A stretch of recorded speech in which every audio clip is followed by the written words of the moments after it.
Say hello to a new friend on an old road. Take a two-lane trip of memories into mysteries unknown.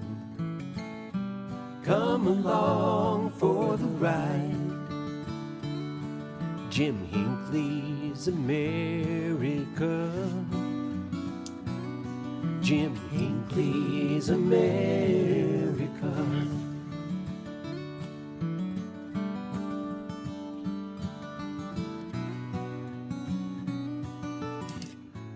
Hey, good morning, everyone. We are going to have some fun today. Whimsy is the word of the day. I got another couple words for you I'm going to share in just a second. And maybe broaden your vocabulary just a tad bit. You know, we've talked about this before on other programs. Quirky, odd roadside attractions. Uh, Places that really add a bit of fun and zest and some uh, smile-inducing memories in the years that pass after the road trip. Places like Uranus Fudge Company and General Store in near Lebanon, Missouri, or in their second location near Anderson, Indiana. Uh, Juvenile humor, as you can imagine, but they've also circus sideshow museum, miniature golf, and just zany, quirky things. We've talked a little bit about this before, but we're going to get into this a little deeper today and share some other places like Mammy's Cupboard. And well, let's give a shout out there, of course, to Joe and Woody and the boys of the Road Crew, roadcrew66.com. And the word we're going to be talking about here is mimetic architecture. Are you familiar with the word mimetic architecture? It's also known as novelty architecture. It was really popularized. It's kind of a unique form. It's not exclusively United States, but like the automobile and so many other things, we made it our own and we perfected it. And it was extremely popular in the first 50 to 60 years of the 20th century to make a business stand out. They came up with novelty architecture, fancy term, mimetic architecture. We're going to talk more about that, and we're also going to talk to you about towns who've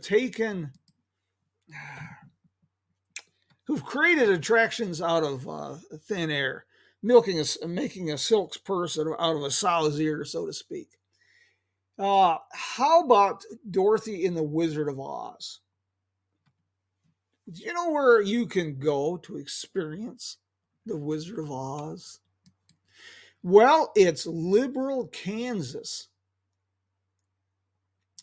Liberal in 1981, they were trying to figure out a way to put their town on the map.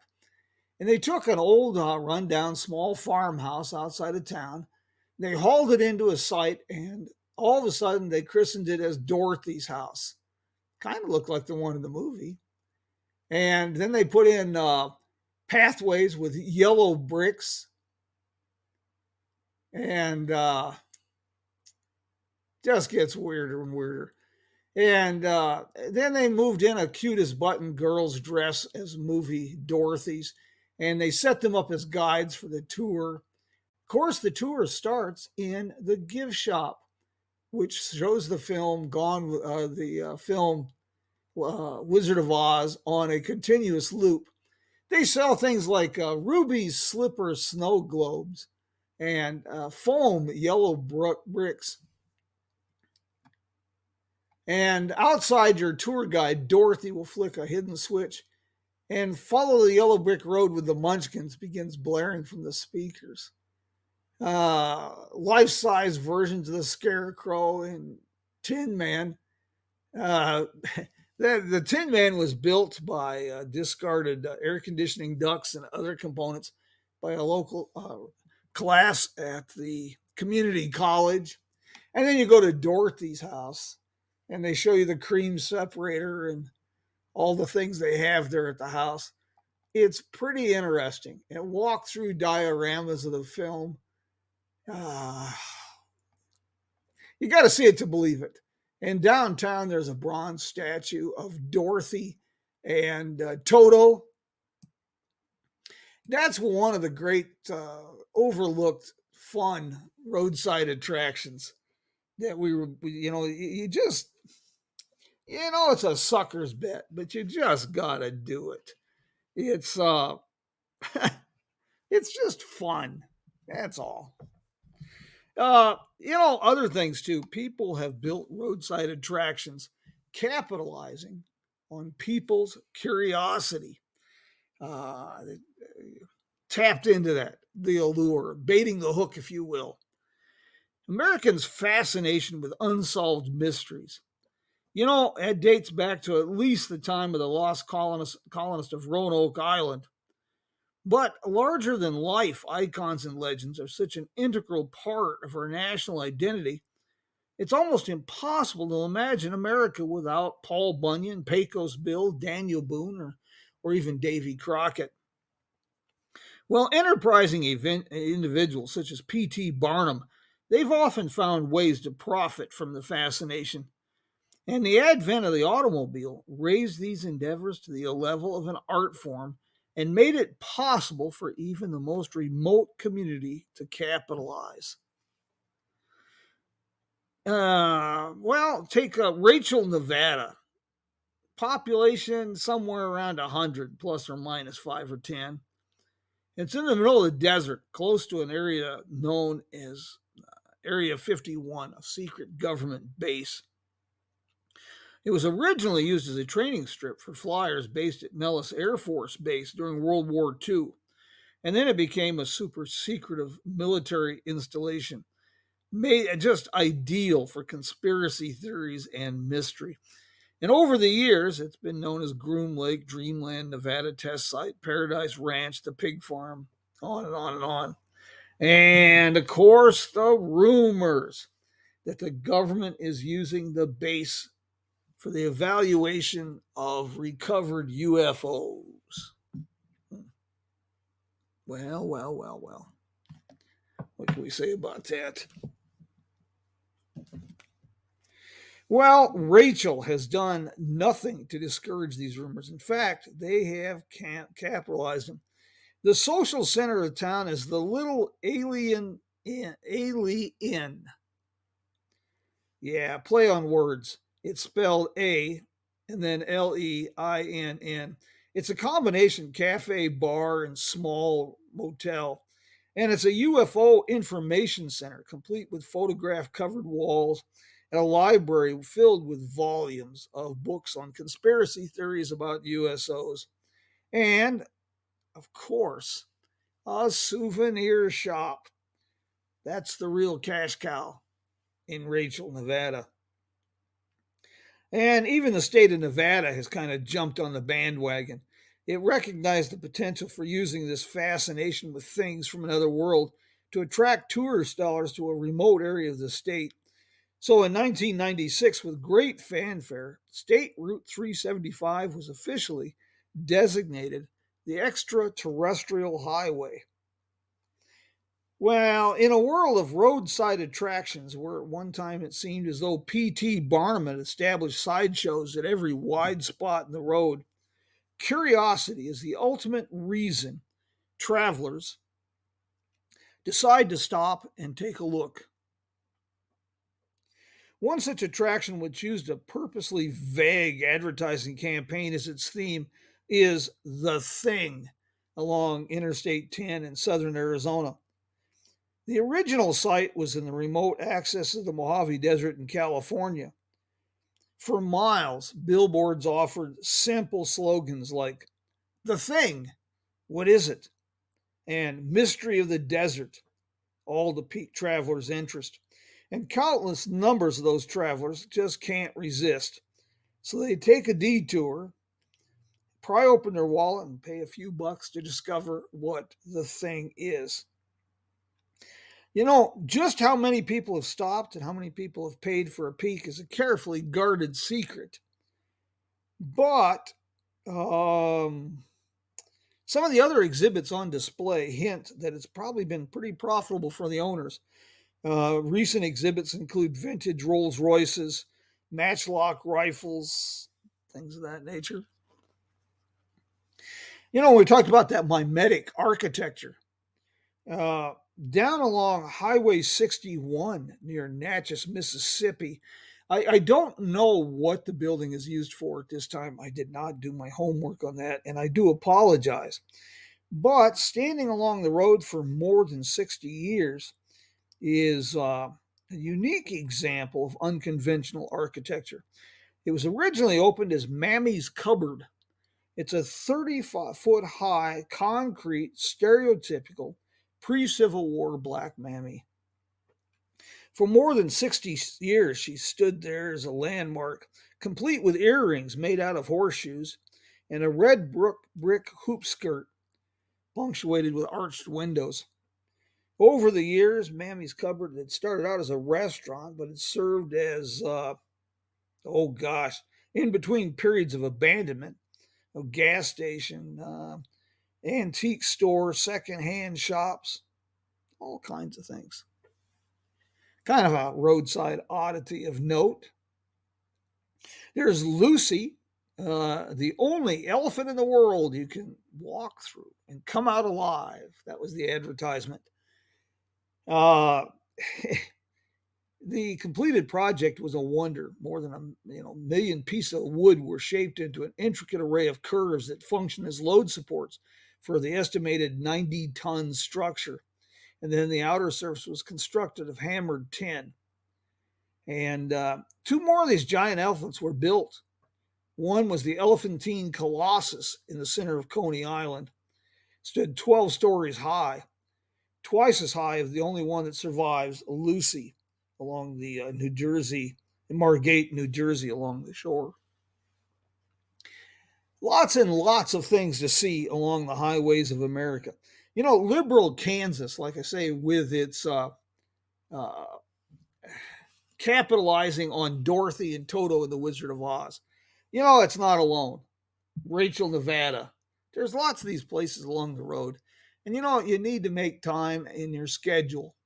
And it comes back to just enjoying the ride. Animals were not the only choice for people who chose to build larger-than-life models of everyday objects for their roadside establishments or as monuments to their success. I'll tell you another one that's pretty interesting. This is in Pelham, Pennsylvania.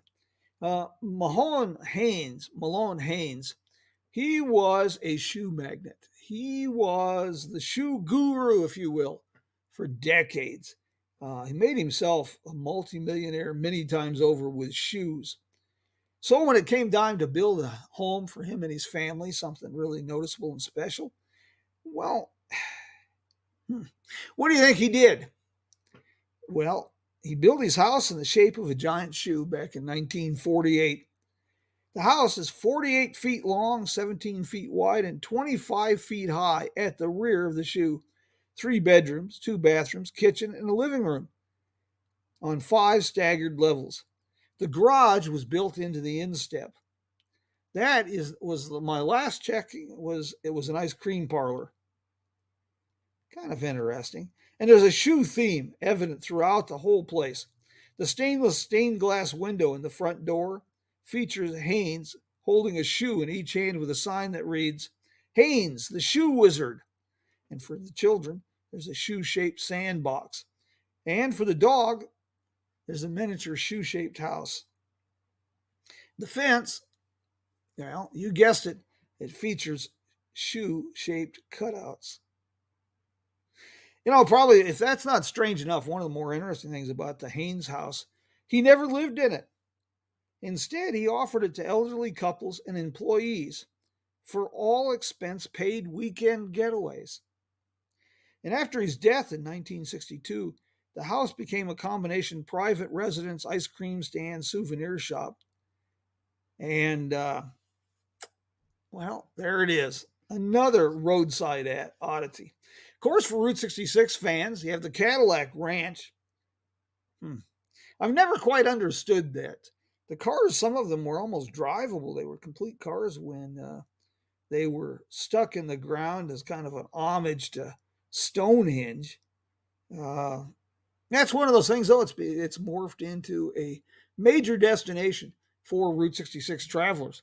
And interestingly enough, it's not on Route 66.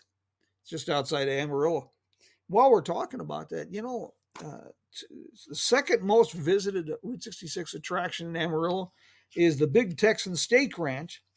And even though it was originally on Route 66, it's not on Route 66 today.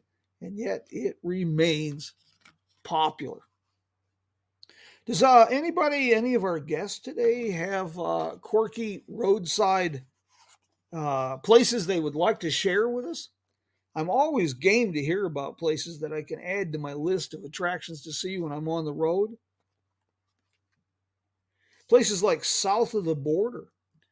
I guess south of the border has been a little down at the heels lately, but it was a real innovative idea when it came into being. This is down in the Carolinas, wanting to capitalize on the romanticized perception of an event or place.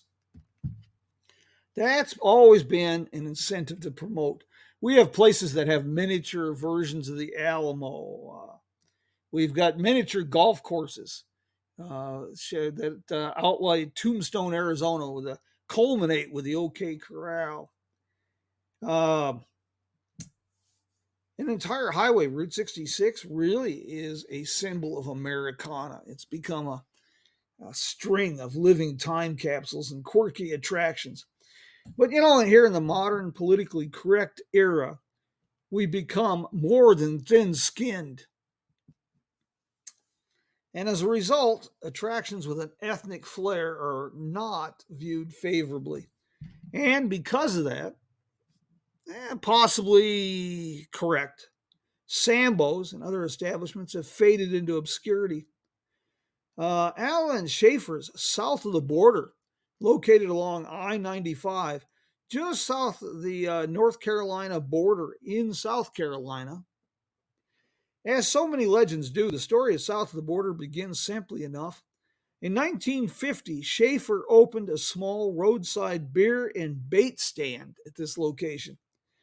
As increased businesses necessitated expansion, he ordered supplies that were delivered addressed to Shaeffer Project, south of the border.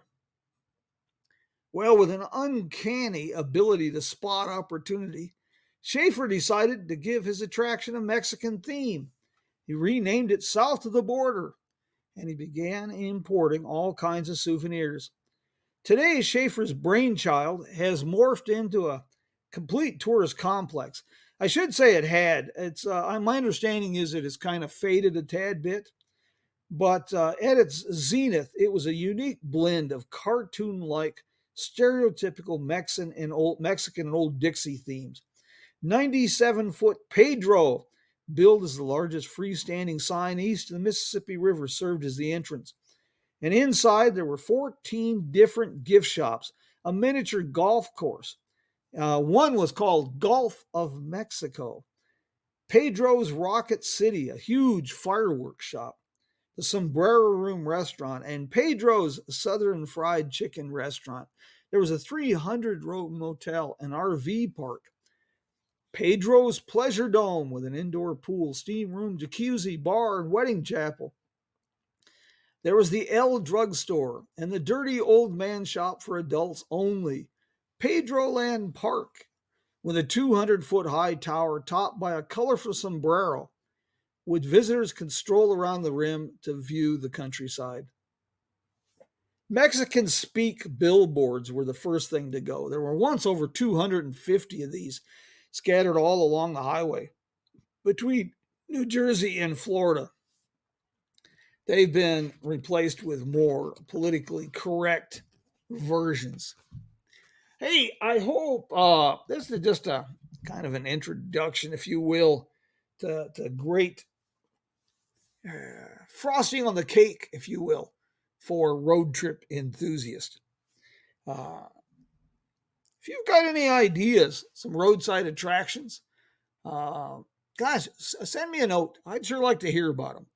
I've been fascinated with these things for a long time, and I think I had a deprived childhood is part of the problem. When I was a kid, road trips we enjoyed. Being kids, we camped along the road and did things, but we never stopped at these quirky attractions. My dad had a place to be usually, and second of all, money was pretty tight, and so we didn't do these things. I've made up for it since then. Our other program, our new podcast being developed with Stan Husted as producer. Stan has a long track record. Still got a few little burrs to wear off, but I think it's a pretty professional and well done program overall. You can find it and this program, Coffee with Jim, on Spotify. Car Talk from the Main Street of America is a automotive themed program. We talk about automotive history, lots of trivia. We talk about inspirational people that transformed the auto industry. And, like a recent program, we talked about the past, the possible future of electric vehicles. It's kind of a fun whirlwind program, usually about 15 to 20 minutes. And I think you might enjoy that as well. With this program, we try to focus on travel. We do this program live so it can be interactive. And Car Talk from the Main Street of America is a recorded program. You can find information about all of our programs, all of our presentations on our website, jimhinckleysamerica.com. That is being updated constantly. We are adding all kinds of information. Lately on the website, we have added a section for blogs that we recommend, travel blogs, blogs of interest. We are creating a whole section dedicated to what we're talking about today. Jim Hinckley's America recommended attractions, sites, museums, restaurants, and lodging options. All kinds of new things happening. Still haven't resolved Facebook, but we go on and we do other things. I want to thank everybody for joining us this morning. And one roadside attraction or two that I really need to mention to you. One is the iconic Wagon Wheel Motel in Cuba, Missouri. This is the oldest continuously operated motel on Route 66, dating to the mid-30s. But it's more than just a motel and gift shop. It's the very essence of the Route 66 experience made manifest. Connie Eccles is a great host. And a little farther to the west, we have the Roadrunner Lodge in Tucumcari, New Mexico. And David Brenner has done about the same thing. He has created a living time capsule. He has preserved the world of Roadside America 1964 with an overlay of the amenities we have come to expect today. And David is a great host. Another great recommended place for you. Well, my friends, do we have any questions before we leave? Anything I can answer for you? I will wrap this up with a little bit of music from the road crew. Hope to see you on the road. If you happen to be in Kingman, Arizona, on the evening of May 24th, 5:30 in the evening, open to the public. The Route 66 Association of Kingman, Arizona, is hosting their monthly meet and greet down at Floyd and Company on Beale Street, one block off Route 66. Always a lot of fun. Well, mi amigos, until we meet again, take care. We'll talk soon. Invite your friends. Join us on Sunday morning. We'll have a little fun. And take a listen to our other podcast and our programs that are being archived on Spotify. Also available on other platforms, of course, iHeartRadio, most major podcast platforms. Leave a review, share a link. Sure appreciate it. Become a follower. My friends, take care. Adios and vaya con Dios.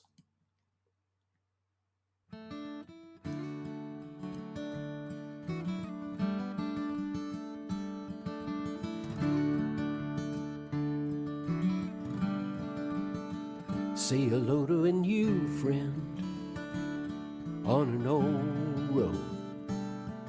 Take a two-lane trip of memories into mysteries unknown. Come along for the ride. Jim Hinckley's America. Jim Hinckley's America.